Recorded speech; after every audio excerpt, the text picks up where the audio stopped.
Within, MI6 agent Claire Steele was working on a new case. Dun dun dun!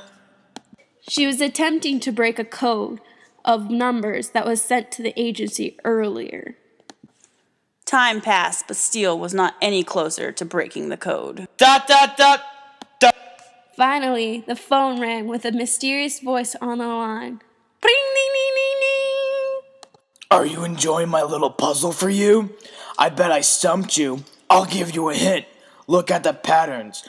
You'll never find me, for I am Mona! Ha ha ha ha ha! Steele sat stumped for a while. What were these patterns? After a while, it came to her. There was 2 numbers, then a comma. This must be longitude and latitude. Quickly, Steele searched for the longitude and latitude, but the search engine brought her to a program known as Google Earth. She had never heard of Google Earth. Steele needed to go see A to discuss this Google Earth.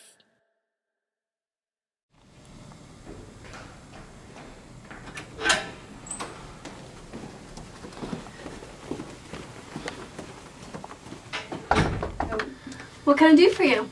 So I found out this morning that I've been sent on a new assignment to track Mona, who's been smuggling weapons in again.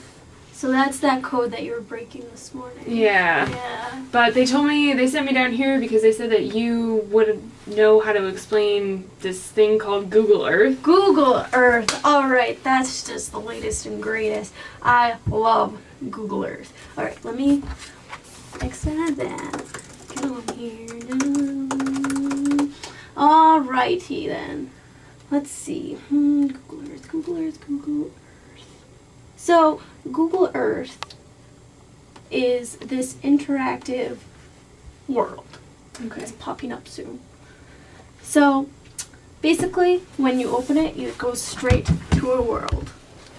So it's interactive. So you can move it around, go to anywhere you want. You can type in an address and find them. So, for instance, I'm guessing those coordinates were longitude and latitude? Yeah. So you can actually type in the longitude and latitude and find where she is. But basically what Google Earth is as a whole is it's an interactive map. You can find roads, buildings, places. You can even look up Mount Kilimanjaro if you really wanted to. And it's a very realistic view because what Google does is they go around taking actual pictures of these places. So it's a virtual world where you can explore the Earth. Okay.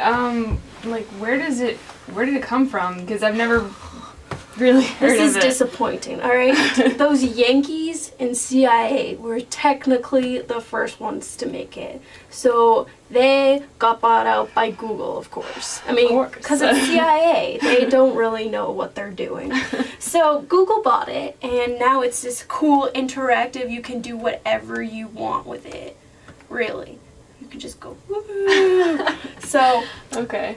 and it's used in our institutes here in Britain. So a lot of your schools are using it as well because Google's very educational. All right. So like what for? Why aren't we using it? Like Well, there's a couple things they use it for. For instance, history, social studies. They use it for when they're studying different regions, different climates. You can use it to do map making skills and even teach longitude and latitude. So there's a lot of different educational purposes in like science. You can talk about elevation, climate, oceans, and you can even do weather things. Like I could easily tell you what the weather is in Australia right now. So you can do like weather patterns. I don't use it because of privacy.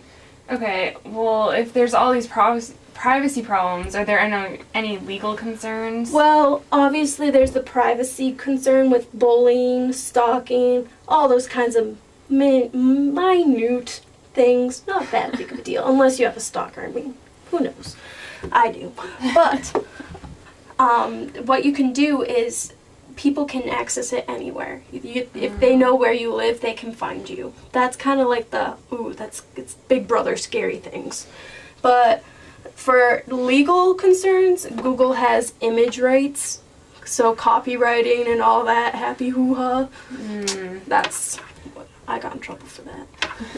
So with all of this equipment, like what do you actually need to have to like make it work? Well, it depends. Are you a PC or are you a Mac person? Because as you can see, I'm a Mac person. Well, I'm a PC person. Well, PC, alright. So you need an operating system, Windows XP, Windows Vista, and you also need Windows 7. Any of those programs will access this, and you need to have a memory of 256 megabytes on there in order to download it and have it on your hard drive.